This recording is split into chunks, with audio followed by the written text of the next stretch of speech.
আমি শ্রাবণী হ্যাশট্যাগ আমরা সকলের পক্ষ থেকে আজকে অনেকদিন পরে আবার চলে এলাম আজকের বিষয় নিয়ে আলোচনা করতে। আজকের বিষয় দিয়েছে আমাদের খুব প্রিয় দিদিভাই রুনা দিদিভাই, পরশ পাথর ওনার চ্যানেলের নাম। তো অবশ্যই ওনার চ্যানেল সবাই দেখবেন, এটাই অনুরোধ রইল। কারণ উনি খুব সুন্দর এবং মিষ্টি করে দারুণ দারুণ কবিতাও কিন্তু পাঠ করেন। দারুণ যারা কবিতা শুনতে ভালোবাসবে তারা নিশ্চয়ই ওনার চ্যানেলেও ভিজিট করবে।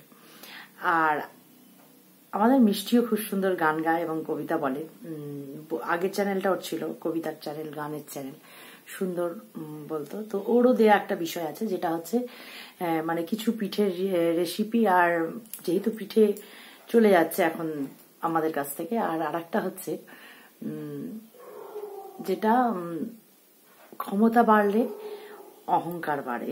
তো দেখছি চেষ্টা করে, যেহেতু কালকে আমি দিতে পারিনি, কালকে একটা স্কুলে ভর্তির ডেট ছিল। তাছাড়া আমার নানান রকম ঝামেলার জন্য এখন আমি ঠিকঠাক ভাবে আসতে পারছি না, বা আবার তো চলে এসছে সরস্বতী ঠাকুরের ঝামেলা। তো আমার সেই ওই টালমাটালি হবে, এই হচ্ছে ব্যাপার। যাই হোক, তবুও চেষ্টা করি আমি মানে নিয়মিত দিতে পারলে খুব ভালো লাগে। নিজের মনে হয় যে হ্যাঁ ঠিক আছে, তবু আমি কিছু একটু বলতে পেরেছি, এটাই হচ্ছে ব্যাপার। তো সকলে ভালো থেকো, সুস্থ থেকো, হাসিতে খুশিতে থেকো। নতুন বছর সকলের ভালো কাটুক, এটাই চাই আমি। মানে সশরীরে এতদিন পরে আবির্ভাব হয়েছি, কেননা বেশ কিছুদিন পুরীতে গিয়েছিলাম এবং এসে থেকেই সেই পুরীর ভিডিও দিয়ে তারপরে আলোচনা করেছি। যাই হোক, আজকের বিষয়টা নিয়ে আলোচনা করি। পরশ পাথর দিদির দেয়া বিষয়টা হচ্ছে যে সংসার না বাইরের কাজ, বা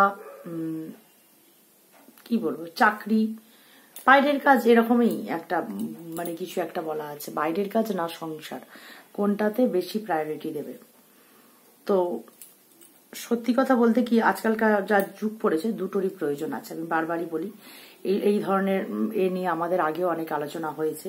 তবে নতুন বছর নতুন ভাবে দেখতে গেলে আজকালকার যা দিন পড়েছে, মানে এই যে জেড যুগ, আমি বারবার বলি, একটা গতিময় একটা জীবন প্রত্যেকের ক্ষেত্রে। যদি হাতে অর্থ না থাকে তাহলে সংসারটাও কিন্তু সামলানো দুষ্কর হয়ে যায়। তো প্রত্যেককেই সমান তালে দুদিকে দৌড়তে হচ্ছে। কেউ হয়তো ছোটখাটো ব্যবসা বাড়িতে থেকে, যেমন আমরা কি করি, সর্বক্ষণ তো আর ঘর সামলাতে পারছি না, কিছুটা সময় আমাদের ব্যবসার পিছনে দিতে হচ্ছে। তবে যেহেতু আমার ব্যবসাটা আমার বাড়িতে বসে বিজনেস, সেই জন্য আমি বাড়িটাকে ভালোভাবে দেখতে পারি। কিন্তু কেউ যদি সরকারি চাকরি পায় বা ভালো ভালো কোনো জায়গায়, হয়তো প্রাইভেট স্কুল টিচার বা যে কোনো কিছু, তার হয়তো সেইটুকু অর্থ দরকার। আর আজকালকার যেরকম দিনকাল, আমরা কি সবসময় একটা আলোচনা করি, মানে সময়ের তালে তাল মিলিয়ে কিন্তু আমাদের চলতে হবে, কিছু করার নেই। কেননা আমরা যদি আমি বারবারই বলি, যদি ওই সাধু সন্ন্যাসী হয়ে যাওয়া যায় তাহলে হয়তো অন্যরকম, কিন্তু প্রত্যেকে তার সাধু সন্ন্যাসী হয়ে গেলে চলবে না। কাজেই প্রত্যেকটা জায়গায় দুটোই হচ্ছে, সংসার হচ্ছে আমাদের কর্তব্য, দায়িত্ব, সমস্ত কিছু সংসারের। আর আমি নিজেকে যদি সংসারই দেখতে চাই, তো সংসার হচ্ছে আমাদের অস্তিত্ব। সংসারের থেকেই আমাদের কিন্তু সবকিছু। আমি যদি মানে সংসার বলতে আমি যদি পুরো জগৎকে বোঝাই, তাহলে জগৎটাও তো পুরো সংসার একটা। এই জগতের নিয়মে যদি আমরা চলতে চাই, তাহলে কি হবে, আমাদের কিন্তু জীবন তো সকলেরই ওঠাপড়া থাকে।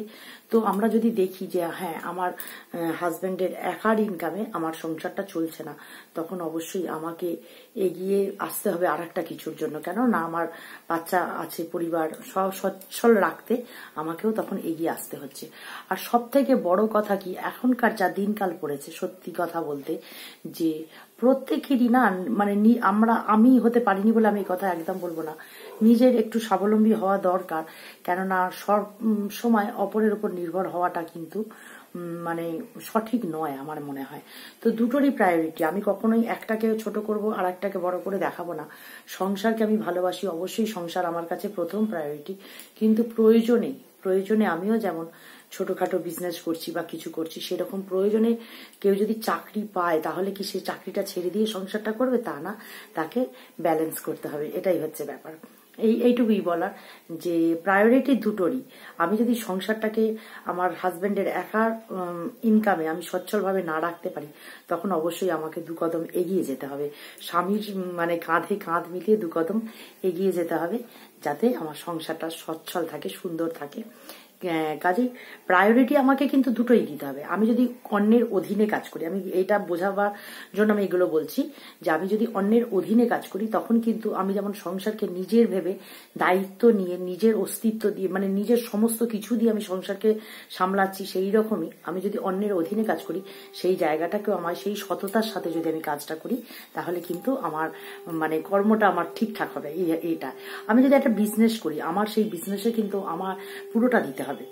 আমি আমার সততা থাকবে, আমার আমার ভালোবাসা থাকবে সেই বিজনেসে, আমার কি বলবো আমার অন্তর থেকে যে একটা ভালোবাসা সেটা তো থাকবেই। উপরন্তু আমি আমার সংসারে যেমন অর্থের প্রয়োজন ছিল আমার বিজনেসে অর্থটাকে কাজে লাগাতে হবে। এইভাবে মানে আমার কাছে প্রায়োরিটি কিন্তু আমি সত্যি কথা বলতে কি আমি আজকে শুধু দিদিভাইটাই শুনতে পেরেছি, মানে দুপুরবেলা একটু দিদিভাইটা শুনলাম।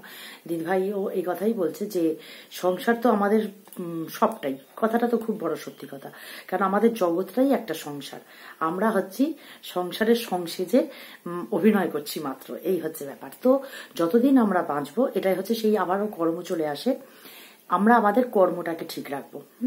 আমরা সংসারের যেমন দায়িত্ব পালন করি, কর্তব্য পালন করি যে কোনো ক্ষেত্রে। আর পরশপাথর দিদিভাই মানে রুনা দিদিভাইকে আমি বলবো যে তুমি তো খুব ভালো একটা কাজের সাথে যুক্ত আছো, যেমন তুমি তোমার ওখানটার প্রায়োরিটিটা বেশি দিচ্ছ, বেশি সংসারটাকেও দিচ্ছ, দিয়ে তুমি কিন্তু তোমার কাজটাকে কি তুমি মানে হেলাচ্ছেদা করতে পারবে না। তো তোমার তখন যখন তুমি সেখানে যাচ্ছ দেখবে তোমার মনে হবে এটাই আমার জগৎ, তাই কিনা?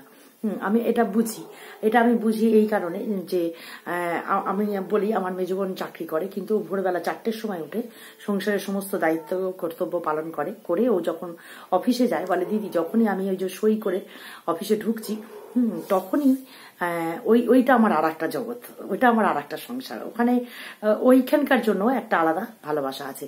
যে বরঞ্চ যদি আমি না করতে পারি, এই যে ও পুরী গিয়েছিল ওর সাথে এতদিন কথা বলছিলাম, সকলের সবকিছুই তো জানতে হয়, না হলে তো নিজের কি আর সবটা জ্ঞান থাকে? আমি বারবারই বলি যে আমার যা সাধারণ জ্ঞান সাধারণ অভিজ্ঞতা সেটা দিয়ে আমি আলোচনা করতে আসি। বলছে আমার সংসারটাও কিন্তু ভোরবেলা 4টের সময় উঠে প্রত্যেকের জন্য রান্না বান্না, শ্বশুর শাশুড়ি আছে, সমস্ত কিছু করে নিল, নিয়ে এবার যখন অফিসে যাচ্ছে বলছে ওই যে আমি গেলাম, গিয়ে যেই সইটা করে আমি ঢুকছি ভিতরে তখন ওই জায়গাটা আমার আলাদা একটা জগৎ তৈরি হয়েছে, সেটা আলাদা একটা সংসার, সেখানেও আলাদা একটা ভালোবাসা আছে, আরো 5জন মেয়ে আছে, সেখানে আমরা একসঙ্গে শেয়ার করে খাবার খাই, এই হচ্ছে ব্যাপার। তো সেই জায়গাটাকে, সেই যে কাজের জায়গাটা সেটাও সততার সাথে সেই কাজটাকেও করতে হবে, এটাই হচ্ছে ব্যাপার। তো এইটুকুই বলার ছিল, জানি না আমার মনে হয় পুরোটাই বোঝাতে পারলাম যে দায়িত্ব যদি আমি বাইরে চাকরিরতা হই তো আমার কাছে দুটোরই প্রায়োরিটি, তবে অবশ্যই সংসারের দায়িত্ব বেশি, সংসারের কর্তব্য বেশি, সংসারে আমার অস্তিত্ব আমার সংসারে, এই হচ্ছে ব্যাপার। তো জানি না কথাটা বোঝাতে পারলাম, যদি ভালো লাগে তো যারা তোমরা শুনবে তারা অবশ্যই বলো এটুকু যে আমি ঠিক বললাম কি ভুল বললাম।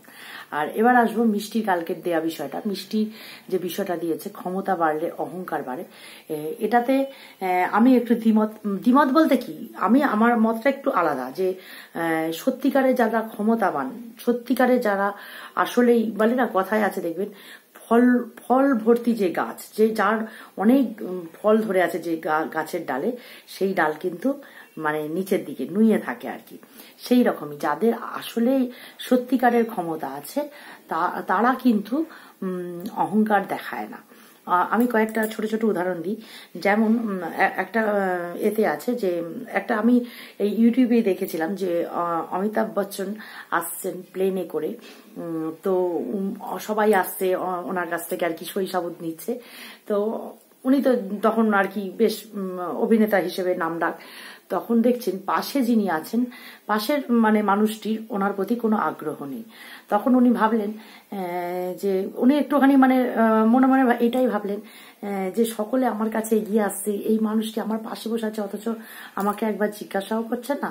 তো তখন তিনি নিজেই কিন্তু উৎসাহিত হয়ে ওনার সাথে হ্যান্ডশেক করতে গেলেন, যে হ্যান্ডশেক করতে গেলেন এই কারণে যে আমি অমিতাভ বচ্চন আপনি ফিল্ম দেখেন এরম ভাবে আর কি পরিচয়। তখন বলছে মাঝে মধ্যে দেখি, কবে একটা দেখেছিলাম 1 বছর আগেকার কথা, এরকম একটা ডেট বলেছিলেন। তারপরে যখন বলছে আমি এরম অমিতাভ বচ্চন, তখন বলছে ও মানে জেনে খুশি হলাম। দিয়ে উনি যখন নিজের পরিচয়টা দিলেন উনি হচ্ছেন টাটার মালিক আর কি। তো তখন মানে অমিতাভ বচ্চন ভাবলেন যে আমি নিজে এটুকু হয়ে আমি আমি একজন মানে ভাবলাম যে আমি একজন সুপারস্টার অভিনেতা, ভালো, সবাই আমাকে করছে, কিন্তু আমার ঊর্ধ্বে যিনি বসে আছেন তার কিন্তু কোনো হেলদোল নেই। এটা নিজে মানে বলেছিলেন উনি, যে ওনার কিন্তু কোনো হেলদোল ছিল না, যে আমার কাছ থেকে সবাই শৈশবত নিচ্ছে বা কি আমি কে, আমার পরিচয় জানবার জন্য ওনার কিন্তু কোনো আগ্রহ ছিল না। তো কথাতেই আছে বাপেরও বাপ থাকে, সেই রকমই ব্যাপারটা। তো বাবারও তো বাবা আছে অবশ্যই। এটা কি, যারা সত্যি মানে ক্ষমতাশালী, হ্যাঁ, শুধু অর্থের দিক থেকে যারা অরিজিনাল পণ্ডিত ব্যক্তি দেখবেন, তারা কিন্তু বেশিরভাগই চুপ করে থাকে, তাদের মধ্যে কিন্তু কোনো অহংকার প্রকাশ পায় না। অহংকার প্রকাশ পায় তাদের মধ্যে যাদের কিছু নেই, হঠাৎ করেই অনেক কিছু পেয়ে গেছে, তখন তাদের মধ্যে কিন্তু একটা অহংকার আসে, এই হচ্ছে ব্যাপার।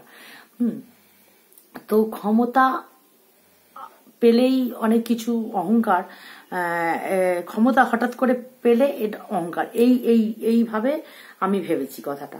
তো আর আমি যদি মনে মনে ভাবি যে আমিকে আমি ভালোবাসি, আমিকে আমি সবকিছুতে স্বীকার করি যে না আমি এটা পারবো, এই ধরনের ভাবনা চিন্তা, এই ধরনের অহংকার আবার থাকা ভালো। তাহলে কি হয়, আমি আমাকে আরো উন্নত করতে পারবো। তো কালকে আমি মিষ্টিটাও শুনেছি, সকলেরটা না শুনলেও কালকে মিষ্টি কি বলতে চেয়েছে আমি শুনেছি। তা মিষ্টির আলোচনাও খুব সুন্দর হয়েছে অবশ্যই। তো এইখান থেকে আমি একটুখানি সরে গেলাম, মানে দ্বিমত ঠিক বলবো না, একটু আলোচনাটা সরে গেলে, মিষ্টি যদি শুনে থাকো তাহলে অবশ্যই বলো। আর পিঠে নিয়ে বলবো কি, আমি খুব ভালো পিঠে বানাতে পারি না, তবে শাশুড়ি মার কাছ থেকে টুকিটাকি শিখেছি। যে কোনো ওই মানে যে পিঠে ওই নারকল দিয়ে হয়, ভাপা পিঠে বা ওই পাটিসাপটা, এই ধরনের পিঠেগুলো আমি পারি। তো মিষ্টি কালকে তিলের একটা পিঠে নাম বলেছিল, ওটা আমি কখনো খাইনি। তো চললাম আজকে এ পর্যন্তই। আলোচনা বেশি বাড়িয়ে ফেললে, বেশি বড় হয়ে গেলে মানুষ শুনবে না। তো আজকে এ পর্যন্তই, আবার আসবো অন্য কোনো দিন অন্য কোনো আলোচনা নিয়ে। সকলে ততক্ষণ ভালো থেকো, সুস্থ থেকো, হাসিতে খুশিতে থেকো এবং সতর্ক অবশ্যই থেকো। তো আজকে মায়ের শ্রী মায়ের জন্মতিথি উৎসব পালন হচ্ছে এখানে দক্ষিণেশ্বরে। খুব ইচ্ছা ছিল যাওয়ার, কিন্তু যেতে পারিনি। তবে আমি আবার আমরা সকলের কাছে 2 দিন ছুটি নিয়ে নেব। 2 দিন ছুটি নেবো এই কারণেই যে আমার তো একবারে অনেক কিছু বলবার বা করার সময় নেই। আমি 2 দিন একটু মায়ের বই পাঠ করব। তো দেখবো চেষ্টা করে, যদি পারি 2টো করে করতে, কিন্তু আমার মনে হয় না হবে, 2টো ভিডিও একসঙ্গে করতে আমি পারবো না। তো যাই হোক, আবার আমি 2 দিন একটু মায়ের বই পাঠ করে তারপরে আবার আমি আসবো আলোচনায়। চললাম আজকে এ পর্যন্ত।